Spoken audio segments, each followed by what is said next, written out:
If you're a new subscriber or you just happen to come across this video, welcome to the Sunday Ramble.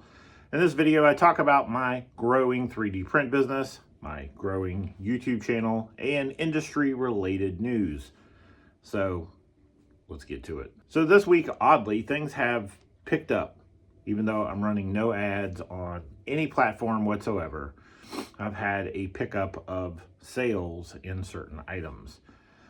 I've kind of went through my Etsy and removed a ton of items and started creating new items and putting them up to see if any of those would catch traction, and they haven't. So it's cool, it's whatever. Basically what's happening is I design new files, put them up, new products, put them up to see if they sell. If they don't sell, we'll leave them up for a little while, but I end up taking them down because I don't want a bunch of stuff in my store that doesn't sell.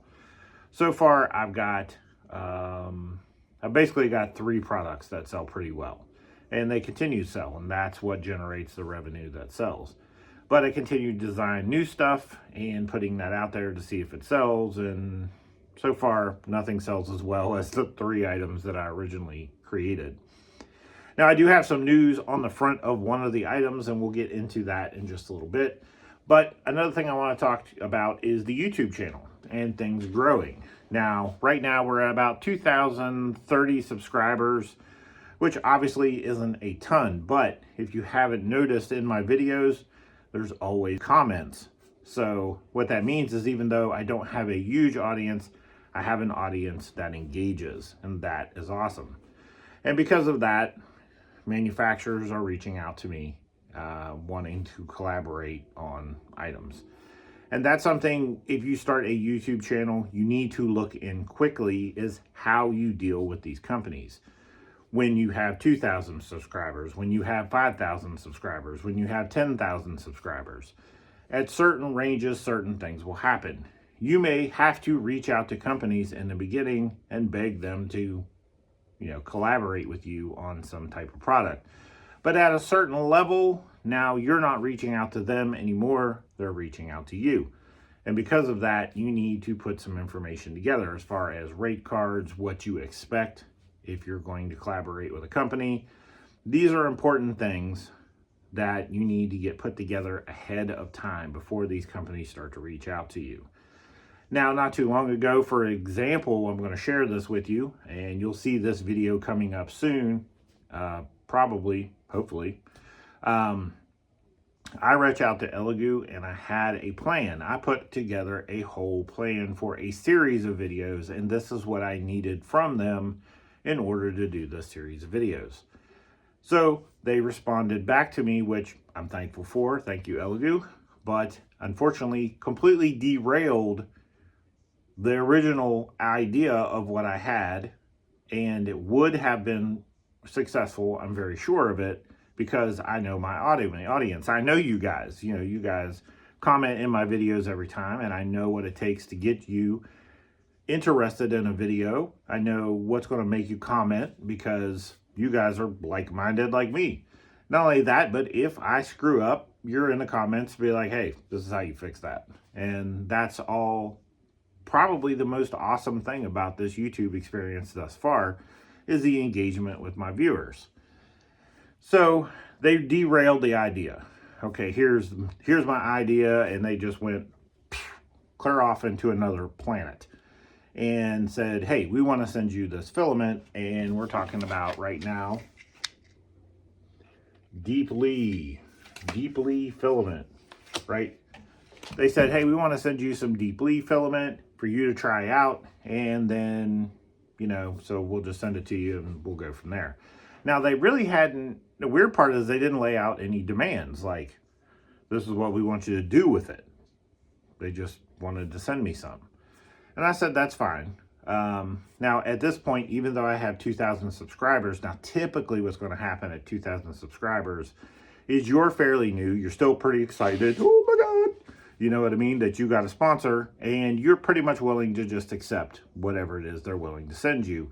And that is what they're counting on. They're counting on you being super excited to just receive some product for free, and do a review on it. But what you're not accounting for is I'm pretty sure when it comes tax time, you have to account as a business for those products and their value that you receive.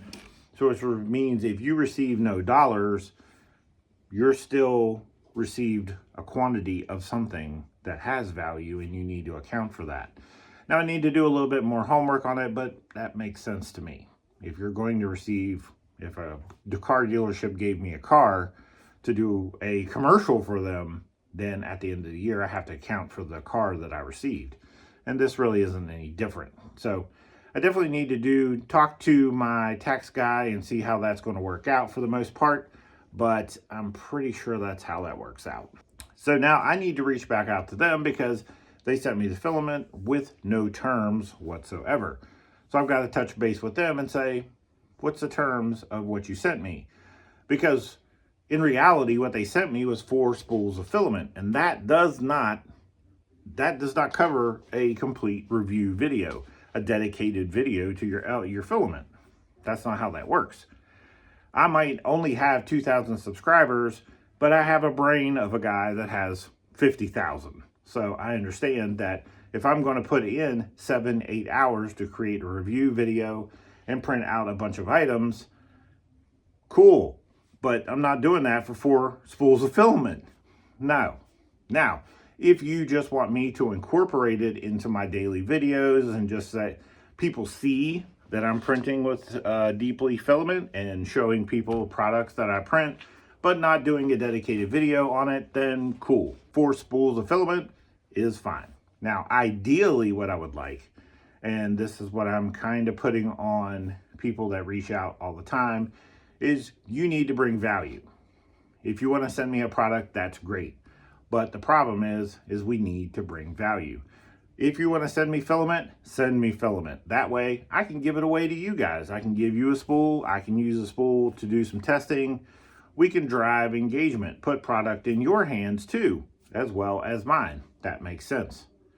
What doesn't make sense is that you're going to send me 4 spools of filament and expect me to do a full-on review that's going to take me 7-8 hours beyond shooting, printing, editing, and uploading. No, that's not how that works. I realize I have a number as far as subscribers go, and you believe that's an exploitable situation that, oh, well, his reach is only this big or his subscriber count's only this big, so we'll take advantage of that and we'll send him the pittance and then he'll jump on it and do a full review. I understand. When you're new, that's kind of stuff you need to do. And reality of it is I don't have the numbers to demand payment right now. But I still need to be aware of those things moving forward. And if you want to be a big YouTube guy, then you have to act like one. You can't just get all excited and oh yeah, we'll do, yeah, cool, yeah, whatever. You know, if you have a project, you reach out to a company, stand your ground. You have to say, this is my project idea, and moving forward, this is what I'm going to need for you if you want to collaborate. If you don't want to collaborate, that's cool. I'll reach out to another company, but I'm not going to derail my project just because you didn't fulfill my request. You know, I need this to do this project. If you don't send me what I need, then I can't do the project. Then the idea is done, and I just have to go to someone else. And speaking of sponsors, I had to cover it up because Uline hasn't reached out to me. I know, it's crazy, isn't it? Nope, so I just covered up the Uline name, and if at some point Uline reaches out and says, hey, we want to sponsor some of your videos, then maybe we can have a big Uline box in the background. But for now, it's covered up. Now, even though we all like to think, hey, we're going to survive on just our 3D printing, a lot of us do YouTube channels for a reason, because it's part of the revenue stream.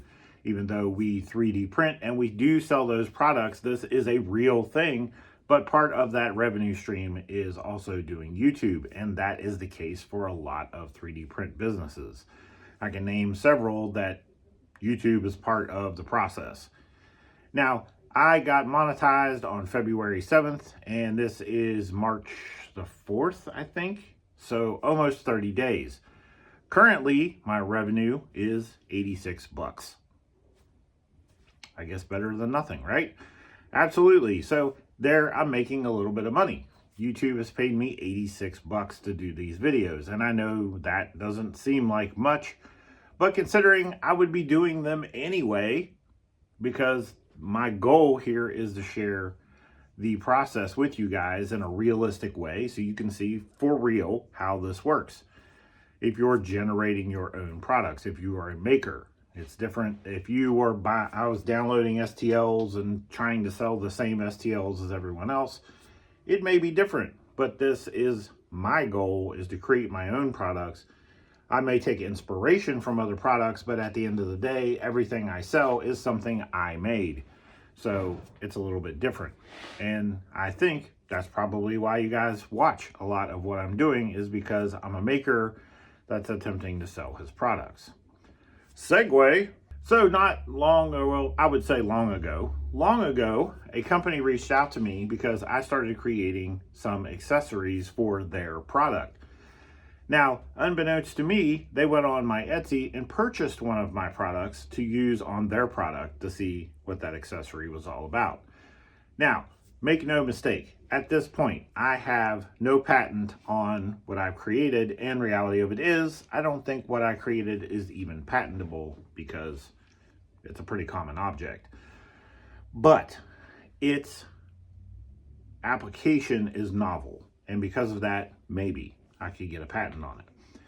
So the company, within all rights, probably could have just taken my idea and took it to their people and just created a version of what I create and ripped me off. And we kind of knew that that was a possibility. We know that this is how this works. If you create a product, eventually someone else is going to create a version of that product, and you're going to have this thing called competition. And it's just normal. Now, strangely enough, the company reached out to me and inquired about this product. They actually wanted to inquire about licensing the product or purchasing the design altogether. Now, I had called them on the phone and we had a talk, and it was right before the holidays, so he said it may be a little while before I reach back out, but we are definitely interested. You know, time has passed. It's March. Me thinking, okay, it's over with, whatever that idea was, it's over. He forgot about it or whatever. Well, surprisingly, the other day, we ended up getting in contact with each other again and having a conversation about that particular product. They actually expanded it to another product also, because I'm creating several accessories for this company's product. And they found another one they're actually interested in. So now 2 of the products I designed as an accessory for their product, they're interested in. Amazing. Now, initially, I'm thinking this is a big corporation, and you know what? They could easily just jack my idea and run off with it. So I'm going to try to get some money out of these guys and just be done with it. Maybe I'm just going to sell the design to them and just be done with it. And then I started looking into the company. Because a company is an LLC, there's a lot of public information, and you should never enter into a conversation with a company without knowing as much as you can know about them. So my initial thoughts had actually changed pretty quickly when I started looking into this company. Like, their corporate office is their house, and they're a small business that's run by their family, and they have like 11 kids. So that immediately changed my mindset. I go from this is a big corporate company and to, hey, these are people just like me, right? And at that point, the idea of I'm going to be greedy and try to get as much money I can out of these people kind of changed, right? Now I feel like I have the opportunity to build a relationship with a company that's actually made up of real people. And this is something that we could do. So I'm kind of waiting for them to... All checks complete. Hold on.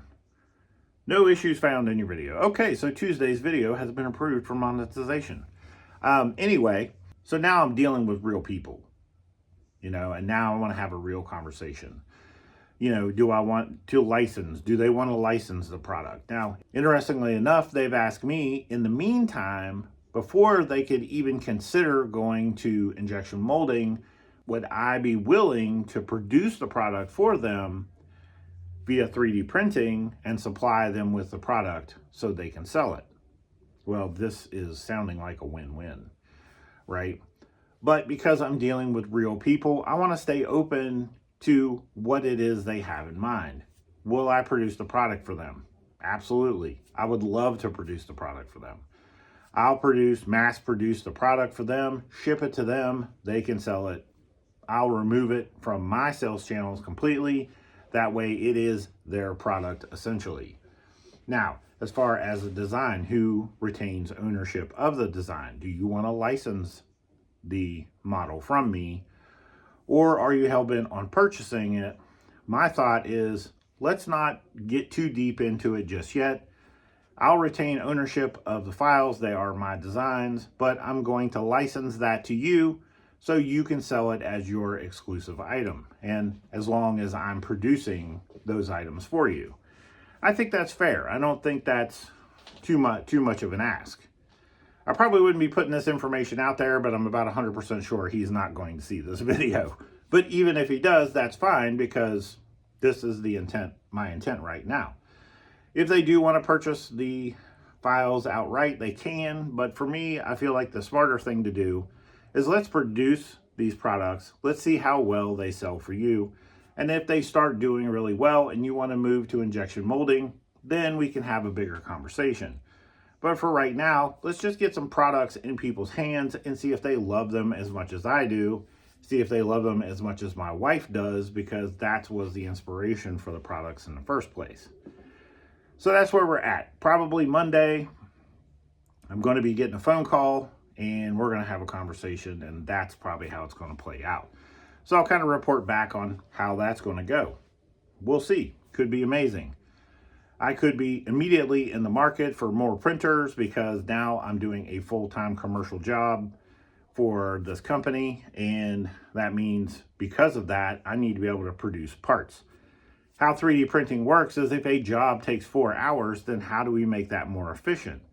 It's for the print time of 4 hours, how many parts can you produce? Because you have 2 printers, in 4 hours, you can produce 2 parts. If you have 10 printers in 4 hours, you can produce 10 parts. So the more you have, the more you can produce. And it makes a lot more sense that way. Unfortunately, when you only have 2 printers, printing at volume takes a ridiculous amount of time. Even a basic order of like 50 items is going to take you a long time with 2 printers, and the numbers just don't make sense. But if you have 10 printers, you can start those jobs, walk away, go do something else, and your time is free to do other things like shoot YouTube videos and try to make revenue. And then when the 4-hour period is up, you retrieve all the items and then start them all over again. And you see how there you can start to reach profitability. So now you can probably see how all this stuff starts to tie together, right? Every moment of your day as a 3D print business should be, to some degree, trying to find a way to make money. If you set up your printers to print, then they're done. Now you've got time. You've got X hours between cycles, between one print job and the next. What can you continue to do to make money? Maybe you can make YouTube content while your printers are printing, because people like you that are probably watching right now have the same aspiration to become a 3D print business. So here you go. Now you're making another revenue stream, YouTube. And now, because you're doing YouTube, there's another revenue stream called sponsors. People reach out to you and they want to send you products to review because people are watching your videos because you have a 3D print business. So you see how all this ties together eventually. It is just the process of creating a successful business. Every step of the way, you have to say, how does this make me money? How does it make money? Can I make money from this, this, this, and this, and this? Everything needs to tie together. At least that's how it's working in my brain. So what I'm looking at is, okay, this all can be a revenue stream, but every moment of it has to bring value. If I'm creating a bunch of 3D print products, but no one's buying them, then fail. It doesn't work. If I'm creating YouTube videos, but no one wants to watch them, then fail. That's not working. If sponsors reach out to me, but they don't want to send me products because I'm not doing great YouTube videos, then I fail. Every step of the way, you have to put in 100% effort. Now, can you have a successful 3D print business without doing all that? I guess it's possible, yeah. There are probably people that do FDM printing, like fast prototyping and stuff like that, and they found themselves a market. And eventually, I may go down that road myself. You know, I've definitely considered starting to reach out and offering services like prototyping and bridge manufacturing, where, you know, a company wants to bring a product to market, but unfortunately they don't have the money to go to injection molding immediately. So they can reach out to someone like me, and I can produce the part on the short term for them until they reach the point where they can go to injection molding. Yeah, these are definitely services that are viable for 3D printing. This is way beyond creating multicolored dragons. These are actual real world applications for 3D printing. And these are the things that I feel like if you want to create a very large and very viable 3D print business, these are the things you have to be looking at. Creating trinkets to sell on Etsy, for me, I don't feel is the long-term goal. Even though, believe me, there are plenty of people that do it.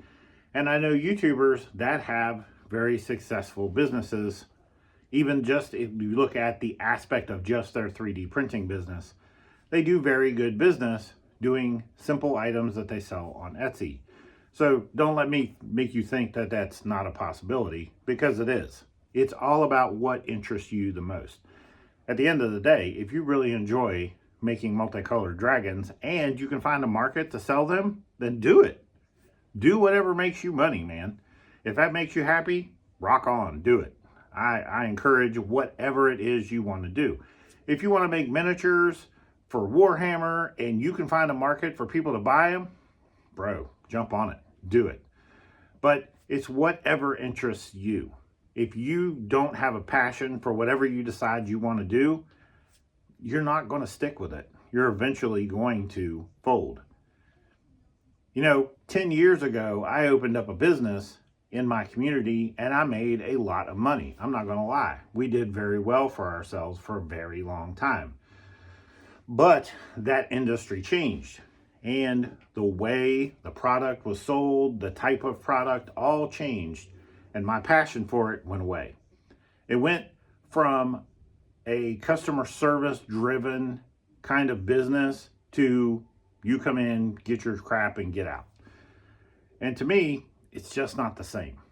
On top of that, because we've decided that we were going to stay customer service focused, we actually fell out of favor in the community because the community went the other direction.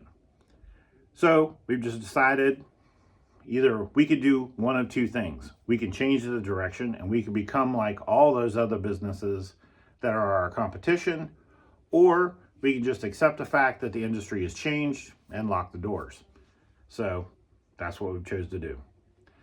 A 10-year-long business that have done amazing things for my life is now going to close because I just don't have the passion for it anymore.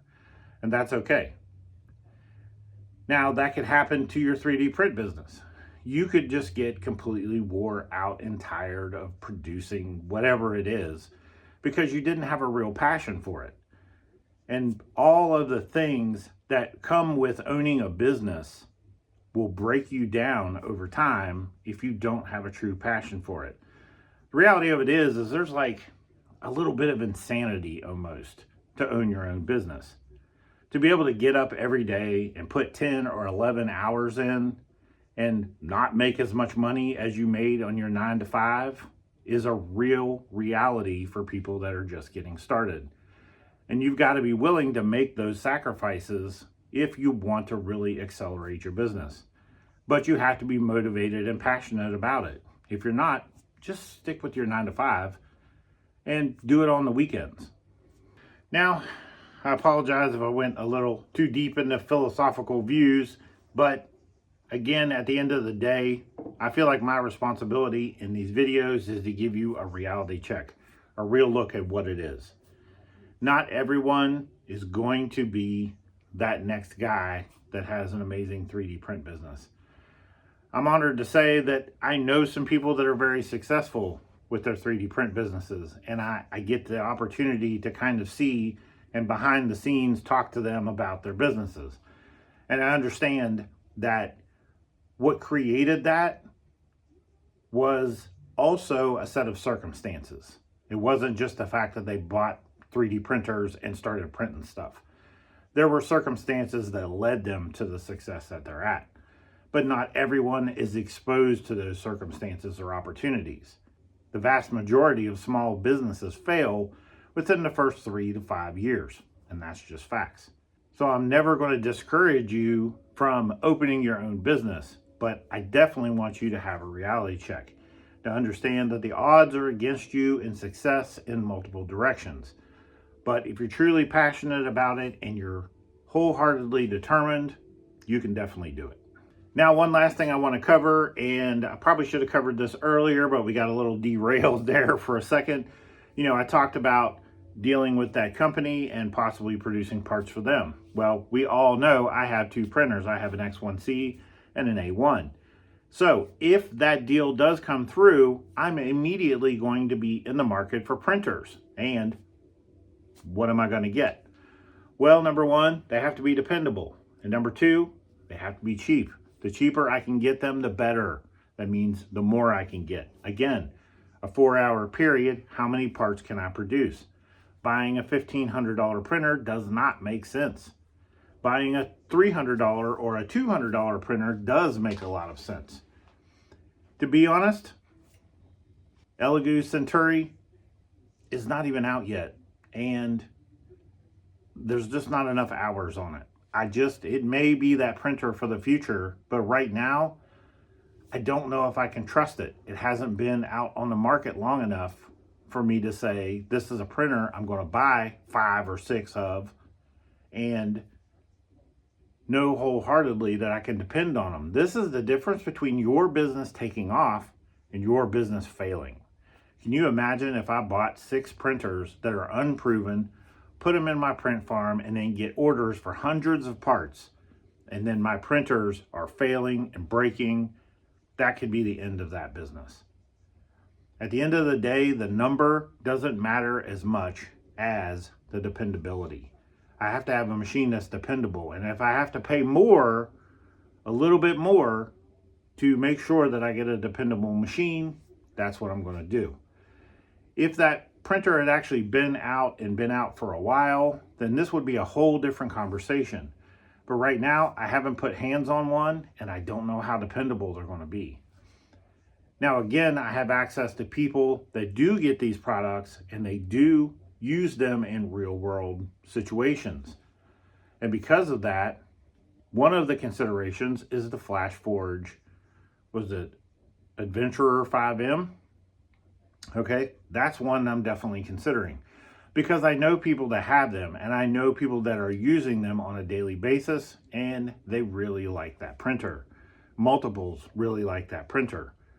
The A1, I already have one. I'm familiar with it. It's dependable. It's rock solid. I can buy an A1, immediately take it out of the box and put it to work, and I know it'll work.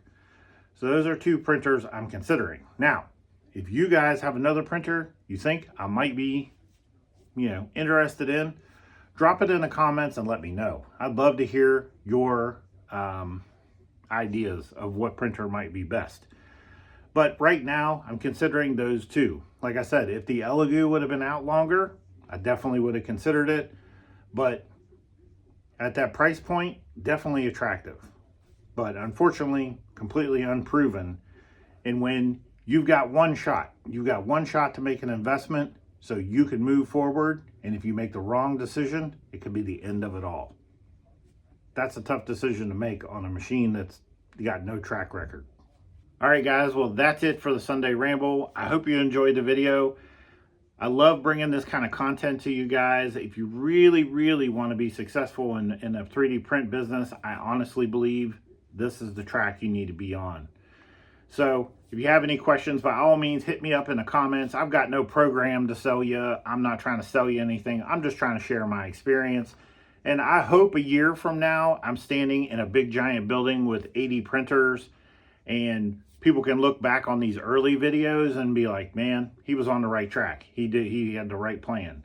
Or, you know what? A year from now, I still could be here with my 2 printers printing out widgets. Who knows? But I'm documenting the process from A to B to C, and that way, you know, it's an example either way. Win or lose, it's an example. All right, guys, appreciate you tuning in. Later.